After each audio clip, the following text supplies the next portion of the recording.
Maliit lamang sa simula ang kulumpon ng taong nasa bakuran ng munisipyo, ngunit nang tumaas ang araw, at kumalat na ang balitang tinaga at napatay si Kabesang Tano, ay napuno na ang bakuran ng bahay pamahalaan. Naggitgitan ng mga tao, nagsiksikan, nagtutulakan, bawat isa'y naghahangad makalapit sa estate. Totoo ba, Tata Selo? Binabawi niya ang aking saka kaya tinaga ko siya. Nasa loob ng estate si Tata Selo. Mahigpit na nakahawak sa rehas. May nakaalsang putok sa noo. Nakasungaw ang luha sa malabo at tila lagi nang may inaanino na mata. Kupas ang grease niyang suot, may mga tagpi na ang siko at paypay. Ang kutod niyang yari sa matibay na supot ng asin ay may bahid ng natuyong putik. Nasa harap niya at kausap ang isang magbubukid, ang kanyang kahangga, na isa sa nakalusot sa mga pulis na sumasawate sa nagkakaguluhang tao. Hindi ko mapaniwalaan, Tata Selo, umiling na wika ng kanyang kahangga, talagang hindi ko mapaniwalaan. Hini-plus sa plus ni Tata Selo ang gadali at natuyuan na ng dugong putok sa noo. Sa kanyang harapan, di kalayuan sa estate, ipinagtutulakan ng mga pulis ang mga taong ibig makakita sa kanya. Mainit ang sikat ng araw na tumatama sa mga ito, walang humihihip na hangin at sa kanilang yulunan ay nakalutang ang nasasalisod na alikabok. Bakit niya babawiin ang aking saka? Tanong ni Tata Selo. Dinaya ko na ba siya sa partihan? Tinuso ko na ba siya? Siya ang may-ari ng lupa at kasama lang niya ako. Hindi ba't kaya maraming nagagalit sa akin ay dahil sa ayaw kong magpamigay ng kahit isang pinangkokong anihan? Hindi pa rin umaalis sa harap ng estate si Tata Selo. Nakahawak pa rin siya sa rehas. Nakatingin siya sa labas ngunit wala siyang sino mang tinitingnan. Hindi mo na sana tinaga si Cabeza, anang binatang anak ng pinakamayamang proprietaryo sa San Roque, na tila isang magilas na pinunong bayang malayang nakalalakad sa pagitan ng maraming tao at ng estate. Mataas ito, maputi, nakasalaming may kulay at nakapamaywang habang naninigarilyo. Binabawi po niya ang aking saka, sumbong ni Tata Selo. Saan pa po ako pupunta kung wala na akong saka? Kumumpas ang binatang mayaman. Hindi katwiran yan para tagayin mo ang Cabeza. Ari niya ang lupang sinasaka mo. Kung gusto kanyang paalisin, mapaalis kanya anumang oras. Halos lumabas ang mukha ni Tata Selo sa rehas. Ako po'y hindi ninyo nauunawaan, nakatingala at nagpipilit ngumiting wika niya sa binatang nagtapon ng sigarilyo at mariing tinakpan pagkatapos. Alam po ba ninyong dating amin ang lupang iyon? Naisang lalamang po ng magkasakit ang aking asawa, na embargo lamang po ng Cabeza. Pangarap ko pong bawiin ang lupang iyon, kaya nga po hindi nagbibigay ng kahit isang pinangkokong anihan. Kung hindi ko na naman po mababawi, masaka ko man lamang po. Nakikiusap po ako sa Cabeza kanina, kung maari akong paalisan. Kaya ko pa pong magsaka, Besa. Totoo pong ako'y matanda na, ngunit ako po na may malakas pa. Ngunit, ay, tinungkod po niya ako ng tinungkod, tingnan po niyong putok sa aking noo, tingnan po niyo.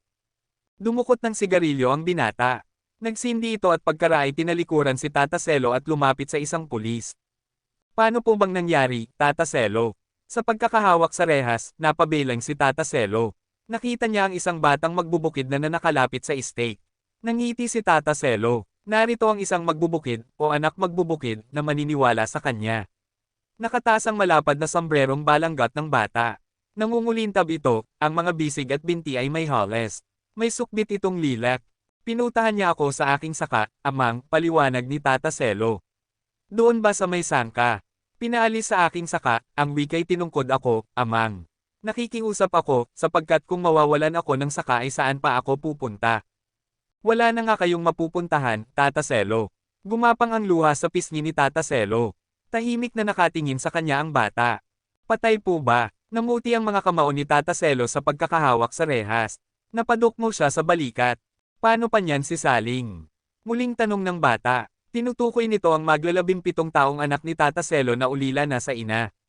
Katulong ito kina Cabezang Tano at kamakalawa lamang umuwi kay Tata Selo. Ginagawang reyna sa pista ng mga magbubukid si Saling ng nakaraang taon, hindi lamang pumayag si Tata Selo. Paano po niyan si Saling? Lalong humigpit ang pagkakahawak ni Tata Selo sa rehas. Hindi pa nakakausap ng alkalde si Tata Selo. Mag-aalas 11 na nang dumating ito, kasama ang hepe ng mga pulis. Galing sila sa bahay ng Cabeza. Abot-abot ang busina ng diip na kinasasakyan ng dalawa upang mahawi ang hanggang nooy di pa nag-aalis ang tao. Tumigil ang diip sa dekalayon sa estate. Patay po ba? Saan po ang taga? Naggitgitan at nagsiksikan ng mga pinagpapawisang tao. Itinaas ng may katabang alkalde ang dalawang kamay upang payapain ang pagkakaingay. Nanulak ang malaking hepe. Saan po tinamaan? Sa bibig. Ipinasok ng alkalde ang kanang palad sa bibig, hinugot iyon at mariing inihagod hanggang sa kanang punong tainga. Lagas ang ngipin. Lintik na matanda. Nagkagulo ang mga tao. Nagsigawan, nagsiksikan, naggitgitan, nagtulakan. Nanghataw na ng batuta ang mga pulis. Ipinasya ng alkalde na ipalabas ng stake si Tata Selo at dalhin sa kanyang tanggapan. 2 pulis ang kumuha kay Tata Selo sa stake. Mabibilanggo kanyan, anang alkalde pagpasok ni Tata Selo sa kanyang tanggapan. Pinaupo ng alkalde ang namumutlang si Tata Selo. Umupo si Tata Selo sa silyang nasa harap ng mesa. Nanginginig ang kamay ni Tata Selo nang aipatong niya iyon sa nasasalamin ng mesa. Paano nga bang nangyari? Kunot-nuaw at galit na tanong ng alkalde. Matagal bago nakasagot si Tata Selo. Binabawi po niya ang aking saka, Presidente, wika ni Tata Selo. Ayaw ko pong umalis doon. Dati pong amin ang lupang iyon, amin po, na isang lamang po at na-embargo. Alam ko na iyan, kumukumpas at umiiling na putol ng nagbubugnat na alkalde. Lumunok si Tata Selo. Nang muli siyang tumingin sa presidente, may nakasungaw na luha sa kanyang malalabo at tila lagi nang may inaanino na mata. Ako po naman, Presidente, ay malakas pa, wika ni Tata Selo. Kaya ko pa pong magsaka. Makatwiran po bang paalisin ako? Malakas pa po naman ako, Presidente, malakas pa po. Saan mo tinaga ang kebese? Matagal bago nakasagot si Tata Selo. Nasa may sangka po ako nang dumating ang kebesa. Nagtatapal po ako ng pitas sa pilapil. Alam ko pong pinanood ako ng kebesa, kung kaya po naman pinagbuti ko ang paggawa, para malaman niyang ako po'y talagang malakas pa, na kaya ko pa pong magsaka. Walang ano-ano po, tinawag niya ako at ako po'y lumapit, sinabi niyang makaalis na ako sa aking saka sapagkat iba na ang magsasaka. Bakit po naman, Besa? Tanong ko po, ang wika'y umalis na lang daw po ako. Bakit po naman, Besa? Tanong ko po uli, malakas pa po naman ako, eh. Nilapitan po niya ako ng tinungkod. Tinaga mo na yun, anang nakamatsyag na hepe. Tahimik sa tanggapan ng alkalde. Lahat ng tingin may mga eskribyen pang nakapasok doon ay nakatuon kay Tata Selo.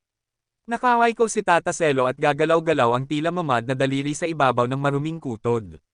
Sa pagkakatapak sa may kintab na sahig, hindi mapalagay ang kanyang may putik, maalikabok at luyang paa. Ang inyong anak na kinakasesa raw.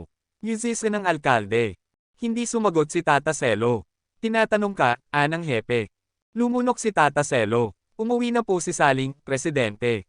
Kailan? Kamakalawa po ng umaga. Di ba't kinatatulong siya roon?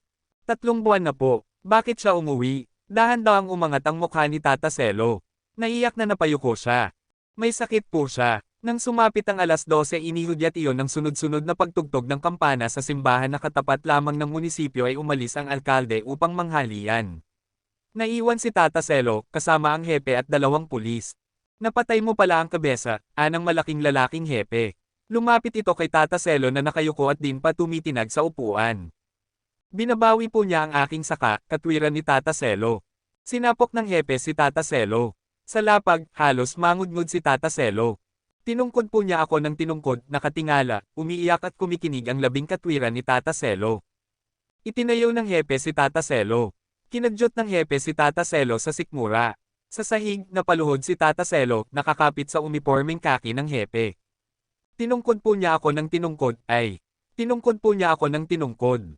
Sa may pinto ng tanggapan, naaawang nakatingin ang 2 pulis. Si Kebese kasi ang nagrekomenda katsip, sinasabi ng isa ng si Tata Selo ay tila damit na nalaglag sa pagkakasabit ng muling pagmalupitin ng hepe. Mapula ang sumikat na araw kinabukasan. Sa bakuran ng munisipyo, nagkalat ang papel na naiwan ng nagdaang araw. Hindi pa namamatay ang alikabok, gayong sa pagdating ng uwang iyo'y dapat nang nag-uulan. Kung may humihihip na hangin, may mumunting ipong nagkakalat ng mga papel sa itaas. Dadalhin ka siguro sa kabisera, anang bagong palaygo at bagong bihis na alkalde sa matandang nasa loob ng estate. Doon ka siguro ikukulong. Wala ni papag sa loob ng estate at sa marong sementadong lapag nakasalampak si Tata Selo. Sa paligid niya'y may natutuyong tamak-tamak na tubig. Nakaunat ang kanyang may itim at hinahales na paa at nakatukod ang kanyang tila walang butong mga kamay. Nakakiling, nakasandal siya sa steel matting na siyang panlaykurang dingding ng estate. Sa malapit sa kanyang kamay, hindi nagagalaw ang sarten ng may itim na kape at isang losang kanin. Nilalangaw iyon. Habang buhay siguro ang ibibigay sa iyo, patuloy ng alkalde. Nagsindi ng tabako at lumapit sa stake. May kintabang sapatos ng alkalde. Patayo na rin ninyo ako, Presidente. Paus at bahagya ng marinig ang rehas ngunit pinagkiskis niya ang mga palad at tiningnan kung may alikabok iyon. Nang tingnan niya si Tata Selo, nakita niyang lalo nang nakiling ito. May mga tao na namang dumarating sa munisipyo. Kakaunti iyon kaysa kahapon. Nakapasok ang mga iyon sa bakuran ng munisipyo, ngunit may kasunod na pulis. Kakaunti ang magbubukid sa bagong langkay na dumating at titingin kay Tata Selo. Karamihan ay mga taga-poblasyon. Hanggang noon, bawat isa'y nagtataka, hindi makapaniwala, gayong kalat na ang balitang ililibing kinahapunan ang kabesa. Nagtataka at hindi nakapaniwalang nakatingin sila kay Tata Selo na tila isang di pangkaraniwang hayop na itinatanghal. Ang araw, katulad kahapon, ay mainit na naman. Nang magdakong 2:00, dumating ang anak ni Tata Selo. Pagkakita sa lugmok na ama, mahigpit itong napahawak sa rehas at malakas na humagulgol. Nalaman ng alkalde na dumating si Saling at ito'y ipinatawag sa kanyang tanggapan. Di nagtagal at si Tata Selo naman ang ipinakaon. 2 pulis ang umaalalay kay Tata Selo. Nabubuwal sa paglakad si Tata Selo. Nakita niya ang babaeng nakaupo sa harap ng mesa ng presidente. Nagyakap ang mag-ama pagkakita. Hindi ka na sana naparito, Saling, wika ni Tata Selo na napaluhod. May sakit ka Saling, may sakit ka. Tila tulala ang anak ni Tata Selo habang kalong ang ama. Nakalugay ang walang kintab niyang buhok, ang damit na suot ay tila yaong suot pa ng nagdaang 2 araw. Matigas ang kanyang namumutlang mukha. Pinaglilipat-lipat niya ang tingin mula sa nakaupong alkalde hanggang sa mga nakatinging pulis. Umuwi ka na, Saling, hiling ni Tata Selo. Beon mo na, beon mo na. Umuwi ka na, anak. Huwag ka nang magsasabi. Kinabog kagabi, wika ng isang magbubukid. Binalutan ng basang sako, hindi nga halata. Ang anak, dumating daw. Naki Mayor. Sa isang sulok ng estate iniupo ng 2 pulis si Tata Selo. Napasubsob si Tata Selo pagkaraang siya'y may upo. Ngunit nang marinig niyang muling ipinapako ang pintong bakal ng estate, humihilahad na ginapang niya ang rehas, mahigpit na humawak doon at habang nakadapay ilang sandali ring iyo'y tila huhutukan. Tinawag niya ang mga pulis ngunit paus siya at malayo na ang mga pulis. Nakalabas ang kanang kamay sa rehas, bumagsak ang kanyang mukha sa sementadong lapa. Matagal siyang nakadapa bago niya narinig na may tila gumigisang sa kanya. Tata Selo, Tata Selo. Umangat ang mukha ni Tata Selo. Inanino ng may luha niyang mata ang tumatawag sa kanya. Iyon ang batang dumalaw sa kanya kahapon. Hinawakan ng bata ang kamay ni Tata Selo na umaabot sa kanya. Nandon, amang, si Saling sa presidente, wika ni Tata Selo. Yayain mo nang umuwi, umuwi na kayo. Puntahan mo siya, amang. Umuwi na kayo. Muling bumagsak ang kanyang mukha sa lapag. Ang batay saglit na nagpolek-ulek pagkaraay takot na bantulat na sumunod. Mag-iikapat na ng hapon. Padahilig na ang sikat ng araw, ngunit mainit pa rin iyon. May kapiraso ng lilam sa steak, sa may dingding sa steel matting, ngunit si Tata Selo'y wala roon. Nasa init siya, nakakapit sa rehas sa dakong harapan ng steak. Nakatingin siya sa labas, sa kanyang malalabo at tila lagi nang nag-aaninaw na matay tumatama ang mapulang sikat ng araw. Sa labas ng steak, nakasandig sa rehas ang batang inutusan niya kanina. Sinasabi ng bata na ayaw siyang papasukin sa tanggapan ng alkalde ngunit hindi siya pinakikinggan ni Tata Selo, na ngayon hindi na pagbawi ng saka ang sinasabi. Habang nakakapit sa rehas at nakatingin sa labas, sinasabi niyang lahat ay kinuha na sa kanila.